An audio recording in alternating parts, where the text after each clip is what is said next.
ఈరోజు 6 గ్యారెంటీలు అని చెప్పని ప్రజలను తప్పుదో పట్టించే కార్యక్రమం చేస్తున్నారు. మీ నియోజకవర్గాల్లో మీ గ్రామాల్లో ఆడతల్లు ఆర్టీసీ బస్సు ఎక్కితే ఉచిత ప్రయాణం జరుగుతుంది, ఆధార్ కార్డు ఉంటే సరిపోతుంది. ఆ విధంగా ప్రయాణం జరుగుతున్న మాట వాస్తవం కాదా?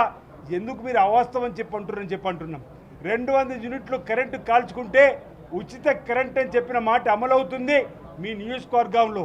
ఆ మాట అవాస్తవం ఎలా చెప్పగలుగుతున్నారో చెప్పిన మాట. రైతులకు 2 లక్షల రుణమాఫీ కాలేదంటున్నారు. 25,000 కుటుంబాలకు 20,650,000 కోట్లు వన్ టోకెన్ ద్వారా రైతులకు రుణమాఫీ చేసి కొత్తగా రుణం పొందించే కార్యక్రమం నియోజకవర్గంలో జరగలేదని అడుగుతా ఉన్నాం. ఎందుకు మసిపూసి మామిడికాయ చేసే విధంగా ఈరోజు సన్న వడ్లకు బోనస్ ఎక్కడిస్తారో తెలియదంటారు. మీ నియోజకవర్గానికి అడగండి. సన్న వడ్లకు 500 బోనస్ ఇస్తూ ఉన్నాం.